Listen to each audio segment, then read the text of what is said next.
নমস্কার, বাঙালি ইনভেস্ট করো চ্যানেলে আপনাদের সবাইকে স্বাগত। আমার আজকের ভিডিওটা হচ্ছে আমরা সবাই ধনী হতে চাই, ভাই ধনী হতে গেলে কি কি করতে হবে সেটা আমরা করি না। সবাই ধনী হতে চায়, আর যারা ধনী হতে সত্যিই চায় যে আমি হব, মাইন্ডসেট আমি কোটিপতি হব, আমি ধনী হব, আমি আজকে গরিব বাট আমার যদি মানসিকতা থাকে আমি ধনী হব, আমি পারবো। কারণ প্রথম কথা যে মিউচুয়াল ফান্ডে বলি না কোটিপতি হওয়ার স্বপ্ন, আপনার মাইন্ডসেট থাকতে হবে যে আমি কোটিপতি হব। যদি আপনার মাইন্ডসেট না থাকে, আপনি যদি এটাকে ভাবেন যে ছ্যাবলামো, তাহলে তো কিছু বলার নেই। সো ফার্স্ট বিহেভিয়ার চেঞ্জ করুন কোটিপতি হয়ে গেলে। আমি কথা দিচ্ছি 10 বছর দেখুন আপনি গরিব থেকে ধনী হওয়ার পথে কতটা এগিয়ে গেছেন। 10টা বছর মাইন্ডসেট চেঞ্জ করুন যে আমিও ধনী হতে পারি। কারণ আমরা বলি না, কথা আছে না, গরিব হয়ে জন্মানোটা অপরাধ নয়, গরিব হয়ে মরাটা অপরাধ। কারণ আমি যদি মনে করি আমি ধনী হব, আমার মাইন্ডসেট, আমার বিহেভিয়ার, আমার অ্যাটিটিউড সব আমাকে চেঞ্জ করতে হবে। আর এখানে ধনী হতে গেলে কী করতে হবে? প্রথমেই আপনার মাইন্ডসেট চেঞ্জ করে যা ইনকাম করি সব খরচা না করে দিয়ে আমি কিছু টাকা জমাবো। সে 500 হোক, 1000 হোক, 2000 হোক, আমি জমাবো। এই মাইন্ডসেটটাই যদি তৈরি করতে পারেন, 10 বছরে আপনি গরিব থেকে ধনী হতে পারবেন। কারণ মাইন্ডসেট যখনই চেঞ্জ করবেন, এবার আপনাকে বুঝতে হবে কী করলে আমি ধনী হব। ধনী হতে গেলে লোকে চুরি করেও ধনী হতে পারে, বাট আমি তো সেটা বলছি না। আপনার জমানো হ্যাবিটটা থেকে আপনি যাই রোজগার করুন, যার যেমনই রোজগার, শুধু জমানোর স্টাইলটাকে চেঞ্জ করে। আপনারা তো ব্যাংকে টাকা রাখেন, টাকা কোথায় জমান? ব্যাংকেই যান না, ব্যাংকে গিয়ে জমানোর স্টাইলটাকে চেঞ্জ করুন। তাহলে আপনিও দেখুন 10 বছরে, বাট সেটা কিন্তু আপনাকে ডিসিপ্লিন ওয়ে করতে হবে। যে টাকা রাখলাম আর তুলে নিলাম না, আমার ফিউচারের জন্যে আমি 10 বছর টাকাটা পার করতে পারলে আপনি দেখুন কোথায় দাঁড়িয়ে আছেন। ধরুন আপনাকে যে আজকে যদি বলি এই টাকা ইনভেস্ট করো, আপনি করবেন না। এই 1000 টাকা করে মাসে জমাও তো, 1000 টাকা দিতে পারবেন তো আপনি? 1000 টাকা জমান, তাহলে দেখুন 10 বছরে আপনি কোথায় চলে গেছেন। দেখুন আপনাদের লাইফ দেখিয়ে দিচ্ছে, এটা আপনাদের জন্যে। আপনার মাইন্ডসেট চেঞ্জ হবে। কারণ মাইন্ডসেটকে জানো তো, ইসিজি মেশিন ধুকধুকের উপর নিচে করে। আপনাদের এই মানে টাকা জমানো, ওরে বাবা রিস্ক, রিস্ক দেখলে আপনাদের ধুকপুক ধুকপুক করে। কোনো রিস্ক নেই যদি আপনি লং টার্মে টাকা জমা রাখেন। কোনো করতে হবে না, আপনাদের ব্যাংকে টাকা আছে, টাকা জমান। ব্যাংকে গিয়ে বলুন আমি মিউচুয়াল ফান্ড করব, নিফটি 50-তে মিউচুয়াল ফান্ড করব। কোনো ফান্ডের নাম জানার আমার দরকার নেই। যে ব্যাংকে যাবেন গিয়ে বলবেন আমি নিফটি 50-তে আমাকে একটা মিউচুয়াল ফান্ড করে দিন, বা লার্জ ক্যাপ ফান্ডে মিউচুয়াল ফান্ড করে দিন। সিম্পল। 10 বছর পর আপনি দেখবেন আপনি কোথায়। বেশি কথা মানে বললেও আপনাকে এটা মাথায় রাখতে হবে, আমি ধনী হব। কারণ আমার আপনার টাকা নিয়ে ব্যাংক বড়লোক হচ্ছে, টাকাটা খাটায়। তাহলে ব্যাংক যদি বড়লোক হয়, ব্যাংকের মিউচুয়াল ফান্ডে রাখলে আমি বেশি রিটার্ন লং টার্মে পাবোই পাবো। একটা ইন্স্যুরেন্স পলিসি বা যেরকম করেন আপনারা গ্রাম বাংলার মানুষরা, আমার ভিডিও অনেককে বলেছি, গ্রাম বাংলার মানুষরা লাইফ ইন্স্যুরেন্স করে সেভিং টুল হিসাবে। সেই সেভিংস টুলটাকে 15 বছর 20 বছর, আপনি 10 বছর ওটাকে মিউচুয়াল ফান্ডে রাখুন, দেখুন কত পাবেন, আপনার কষ্টের টাকা। তাহলে আপনিও ধরে হতে পারেন যদি আপনি এটা করেন। এর জন্য আমাকে ফোন করার দরকার নেই, কিচ্ছু দরকার নেই। আগামী ডিসেম্বর মাসের 2nd স্যাটারডে আমাদের ফ্রিতে জুম কল হবে। যদি আপনি সেই জুম কলে জয়েন করতে চান বিনা পয়সায়, তাহলে আমাদের হোয়াটসঅ্যাপ নাম্বারে লিখুন আর্থিক স্বাধীনতা। মাত্র কিন্তু 100 জন জয়েন করতে পারবেন। ফিল আপ হয়ে গেলে আমি অন্য কাউকে নিতে পারবো না। ক্লিয়ার? তাহলে দেখুন, যদি আপনার মাইন্ডসেট চেঞ্জ করেন যে আমি ধনী হব, যে যেরকম টাকা জমাবেন, যার যেমন ক্ষমতা আপনি জমান না, দেখুন 10 বছর পর কি হতে পারে। আমি এই এক্সাম্পলটা বারবার দেখাই, আবার দেখাচ্ছি। আপনি যদি 1000 টাকা করে জমান, 10 বছর পর কত টাকা হবে দেখুন। 10 বছর পরে যদি 15% রিটার্ন হয়, ধরে নিন, আপনি বেশি রিটার্ন আশা করবেন না, ব্যাংকের থেকে বেশি, আপনি 12% ধরুন। নিফটি 50 বা লার্জ ক্যাপ ফান্ডে 12% রিটার্ন ধরুন, চোখ বুঝে বসে থাকুন। তাহলে আপনার কাছে আজকে 1,20,000 দিয়ে 1000 করে 10 বছর, 2,30,000, 1,20,000 দিয়ে এটা যদি 15 বছরে দেন, দেখুন 2,30,000 তো কিছুই ছিল না, আপনার কাছে 2,00,000 টাকাতে এলো। হ্যাঁ না না? আপনি যদি 10,000 3,000 করে দেন, 6,90,000, আপনার তো লাখ টাকা হলো। এবার যে যত বেশি দেবেন তার তত ভ্যালু হবে। আর এটা যদি 12 থেকে 15% হয়, যদি আপনি ফান্ড ঠিক করে পারফর্ম করে, 12%-এর নিচে 10 বছরের নামে না লার্জ ক্যাপ, আমি ধরে নিচ্ছি 15%, তাহলে 2,75,000। এটা যদি 15 বছর হয়, দেখুন 6,68,000 যে 3,000 করে 20 লাখ হয়ে গেল। আর যদি এটা আমি 1,000 আর 3,000 আমি 5,000-এ দেখাচ্ছি সাধারণ গরিব মানুষদের জন্য, যাদের কাছে 1,000 টাকারও প্রচুর ভ্যালু। 2-3 হাজার টাকা তো পরের কথা। আপনারা যদি এই টাকাটা জমান কত হলো? 33,42,000 15 বছরে। 1,000 জমালে 6,68,000, 3,000 জমালে 20,05,000, আর 5,000 জমালে 33,42,000। আর যদি এটা 20 বছর করেন জমানোর হ্যাবিট, আপনি ধনী হতে চান, তো মনে একটা বল পাবেন আপনার কাছে 6 লাখ টাকা আছে বা 20 লাখ টাকা আছে, যার যেমন ক্ষমতা ভাববেন আমি জমাবো, আমি কোটিপতি, আমি ধনী হব। মাইন্ডসেট তৈরি করুন, তাহলেই পারবেন। কারণ মাইন্ডসেট এক করলেই আপনার মনের মধ্যে আসবে আমি কিভাবে হব, জমানো। সব টাকা উড়িয়ে না দিয়ে একটা পোর্শন আপনার ব্যাংকে রাখেন, সেভিংসে বা রেকারিংয়ে বা ইন্স্যুরেন্সে, সেটাকে বলুন আমাকে মিউচুয়াল ফান্ডে 1,000 টাকা বা 2,000 টাকা বা 3,000 টাকা, আমাকে লার্জ ক্যাপ, যদি কিছু না জানেন লার্জ ক্যাপে এসআইপি করে দিন। সিম্পল। এটা যদি 20 বছর রাখেন, আমি অনেক ভিডিও দেখছি, ক্যালকুলেশন দিয়েছি। কেন? আপনারা এসআইপি ক্যালকুলেটর খুলুন, প্লে স্টোরে গিয়ে এসআইপি ক্যালকুলেটর ডাউনলোড করুন, দেখিয়ে নিন কীভাবে ডাউনলোড হয়, ওখানে কিভাবে লিখতে হয় দেখুন।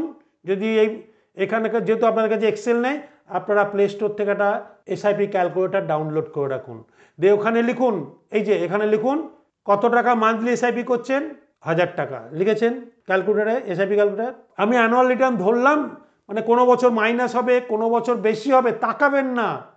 ধরে নিন খুব খারাপ লার্জ ক্যাপ দিলে 12% দেবে, ধরে নিন খুব খারাপ দিলে 12% দেবে, ধরে নিন। তাহলেও তো 9 লাখ টাকা, 9,90,000 টাকা হলো 20 বছরে, যার কিছুই নেই। কত বড় মনের শক্তি আসবে বুঝতে পারছেন? অনেকে কমেন্টস করবেন নেগেটিভ, 20 বছর পর 1,000 টাকা। আরে যারা আজকে 1,000 টাকা দেওয়ার ক্ষমতা নেই, সেই যে 1,000 টাকা জমাতে পারে, খারাপ কি? কারণ এখনই তো আপনারা কমেন্ট করে বলছেন 20 বছর পর 9 লাখ টাকার ভ্যালু কি। ওসব ছাড়ুন, যার কাছে 1,000 টাকা জমানোর ক্ষমতা নেই, সে যে জমাতে পারে তার কাছে বিশাল, আপনার কাছে না হতে পারে।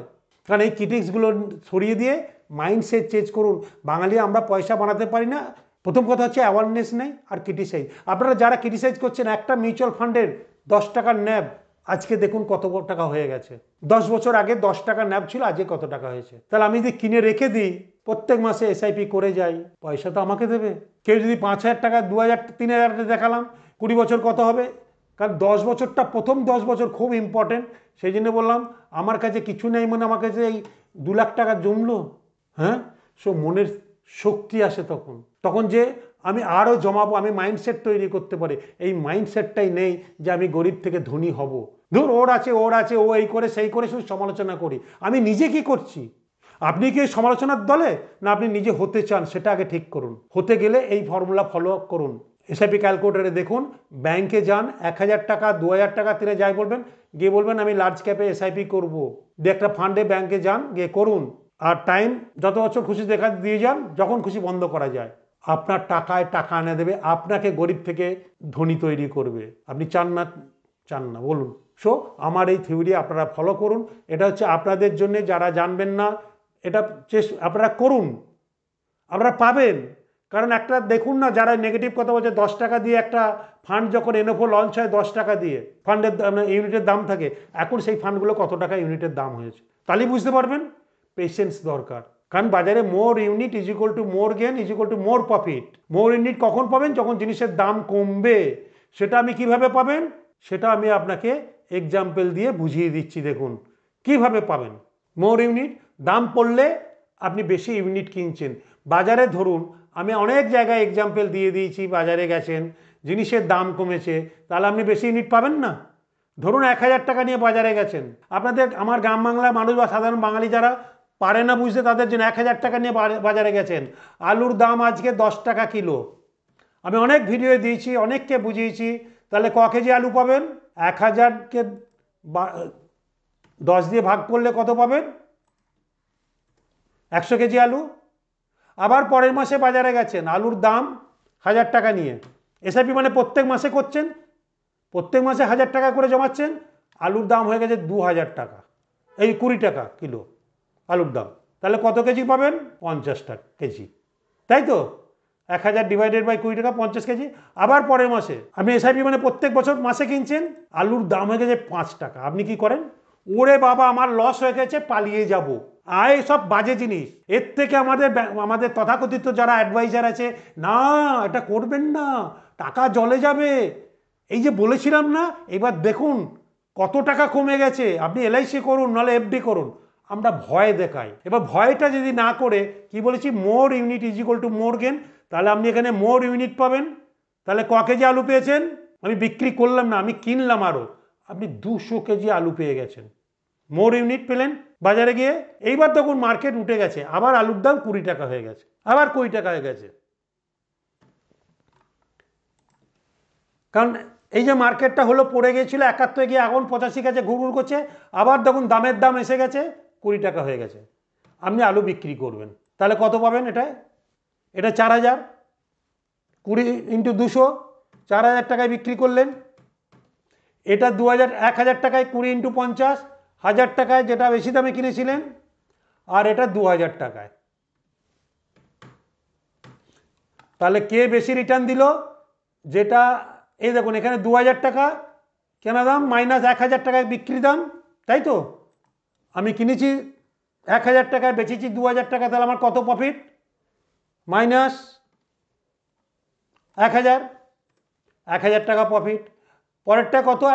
1000 টাকায় কিনেছিলাম, 1000 টাকায় বিক্রি করেছি, তাহলে কোনো প্রফিট হয়নি। আর লাস্টেরটা 200 কেজি আলু কিনেছি, 3000 টাকা প্রফিট করেছি। এই যে বলেছি না, more unit is equal to more gain. আপনি যখন মার্কেট পড়ে গিয়েছিল তখন সেম টাকায় আপনি আরও বেশি ইউনিট পেয়ে কিনে নিয়েছেন। ওই জন্যে লোকে পালিয়ে যায়, ওরে বাবা আমার লস, আমাদের ওদের লোকেরা ভয় দেখিয়ে দেয় নিজেদের কমিশনে পেট মোটা হওয়ার জন্যে, আর আপনারা ভয়ে পালিয়ে গিয়ে মার্কেটে বলেন লস। আপনি কিনে নিলেন এখানে, না পালিয়ে গিয়ে কিনলেন, তাহলে কোনটা বেশি প্রফিট দিল? সো মার্কেট পড়ে গেলে বাই করতে হয় মোর, এটা হচ্ছে নিয়ম। সে ভয় পাবেন না, লোকের কথা শুনবেন না। মার্কেট পড়ে যাচ্ছে মানে আপনি এসআইপিতে নিচে কিনছেন, আপনার আশীর্বাদ, প্রথম মার্কেট পড়লে আপনার জন্য আশীর্বাদ, আপনি মোর ইউনিট পাবেন। তাহলে কোনটা করবেন? কিনবেন না এখানে ভয় পালিয়ে যাবেন? আপনারাই বলুন, ঠিক না ভুল? তো মিউচুয়াল ফান্ড এরকম সব সময় নিচে ওপর কাজ করে। সেই জন্য মার্কেটে যখন এখানে নিচে পড়ে গেছিলো সবাই, আপনি ভয় দেখছেন আমার লস হচ্ছে, আপনি ভয় পাবেন না, ওখানে আরও কিনুন। এখানে যে আরও ধরুন আপনার কাছে 5000 টাকা পড়ে আছে এক্সট্রা বাড়িতে, ধরে নিন আপনি এখানে আলুর দাম 5000 টাকা, 5 টাকা হয়ে গেছে, তখন আরও আপনি 5000 টাকা এক্সট্রা কিনে নিলেন, তাহলে কত পাবেন ইউনিট? 1000 ইউনিট, 20 টাকা করে দাম হয়ে গেছে, বিক্রি করছেন, কত হলো? 20000। 1000 ইন্টু 20 টাকা, 20000 টাকা পেলেন। তাহলে কত আপনার প্রফিট হলো? 15000। মানে 20000 টাকায় কিনেছেন, এই বেচেছেন 5000 টাকাতে কিনেছেন। তা বলি না, অ্যাডিশনাল বাই, মার্কেট যখন পড়ে মোর ইউনিট কিনতে হয় যদি টাকা থাকে। আমি ভিডিওটা বোঝাতে পেরেছি? যারা না বুঝতে পারবেন তারা বলেছি না, সেকেন্ড স্যাটারডে এভরি মান্থ আমাদের ফ্রিতে সেমিনার, এইসব সাধারণ মানুষকে শেখানো হবে, কোনো পয়সা লাগবে না। আপনারা জয়েন করুন, শিখুন এবং নিজেরা করুন। ক্লিয়ার? আর যদি বুঝতে আসতে হয়, আর্থিক স্বাধীনতা চাই বলে আমাদের হোয়াটসঅ্যাপে আপনারা হোয়াটসঅ্যাপ করুন, প্রথম 100 জনকে আমরা ওই ট্রেনিংয়ের সুযোগ দেবো। ক্লিয়ার? আপনি যদি গরিব থেকে ধনী হতে চান বা বড়লোক হতে চান, আপনাকে মাইন্ডসেট চেঞ্জ করতে হবে। আমি হব, তাহলেই আপনি পারবেন। আমি কি বলেছি? এই যে মৃণালবাবুর একটা কথা আছে, যে বোঝে সে খোঁজে, যে খোঁজে সে পায়। আপনি যদি হবেন ভাবেন তাহলেই পারবেন। নাহলে কিছু লোক যেমন নেগেটিভ কমেন্ট করেন, বিশেষ করে মানে কি বলবো, তথাকথিত আমাদের মতো পেট মোটা এজেন্টরা, না লস হয়ে যাবে। কারণ তার কি বলেছি আমার একটা ভিডিওতে, আবার বলবো, আমি আপনার চিলড্রেন এডুকেশন, চিলড্রেন ম্যারেজের লাইফ ইন্স্যুরেন্স দিয়ে প্ল্যান করে দিচ্ছি, এন্ডোমেন্ট পলিসি দিয়ে প্ল্যান করে দিচ্ছি। সেই টাকা আপনার মেয়ে বিয়ে, এই ইনফ্লেশনের বাজারে টাকা উঠবে না, কিন্তু আমার মেয়ের বিয়ের খরচ উঠে যাবে। ক্লিয়ার? সো আপনি জানুন, বুঝুন, দিয়ে ইনভেস্ট করুন। ব্যাংকই তো করছে। ব্যাংক যদি ফিক্সড ডিপোজিটও করে, এলআইসিও করে, রেকারিং অ্যাকাউন্টে করে, ব্যাংকে মিউচুয়াল ফান্ডও করছে তো। তাহলে আপনি ব্যাংকে গিয়ে বলুন মিউচুয়াল ফান্ড করো, ফর্মে লেখা আছে কিনা দেখবেন মিউচুয়াল ফান্ড, দিয়ে আমাকে কোনো ফোন করবেন না, আমি উত্তর দেবো না, একটা ফান্ডের নাম বললেও বলবো না, বলে দিয়েছি। লার্জ ক্যাপ ফান্ড গিয়ে বলবেন, যদি ভয়, আপনি দেখবেন পয়সা পাবেন। আর যদি রিস্ক নিতে চান, যারা রিস্ক নেবে না আমি পাবোই জানি, মোর ইউনিট পেতে গেলে মিড ক্যাপ, স্মল ক্যাপ, বেশি ভোলাটিলিটি, ওখানে বেশি ইউনিট পাওয়া যায়, মোর প্রফিট হয়। সিম্পল। আপনি কোনটা নেবেন না নেবেন সেটা আপনার রিস্কের উপর ডিপেন্ড করে, সেটা আপনাকে ডিসিশন নিতে হবে। আর নাহলে ভালো পরামর্শদার লোকালি যারা আছে তাদের সঙ্গে পরামর্শ করুন, তারা আপনাকে কোন ফান্ড কী জন্য গাইড করে দেবে। সো আমার এই ভিডিও যদি ভালো লাগে বাঙালিদের মধ্যে প্রচুর পরিমাণে শেয়ার করুন, যাতে তারাও জানুক বুঝুক, দিয়ে ইনভেস্ট করুক। কারণ না জেনে ইনভেস্ট করলে আপনাদের পয়সা জ্বলে যাবে। আগে জানুন যে পয়সা কিভাবে বানাবো, আগে কোটিপতি হব, কিভাবে হব, এইভাবে হবেন। সেভিংস করে হবেন না, এন্ডোমেন্ট পলিসি করে হবেন না। একমাত্র বর্তমান যুগে মিউচুয়াল ফান্ড আপনাকে 10 ইয়ার্স এবং যখন লাইফ ইন্স্যুরেন্স করেন ঠিক সেরকম আপনি ইনভেস্ট করুন, আপনাকে পয়সা দিয়ে যাবে। ক্লিয়ার? তো সবাই ভালো থাকবেন, সুস্থ থাকবেন, আর বাঙালিদের মধ্যে প্রচুর পরিমাণে শেয়ার করবেন। নমস্কার।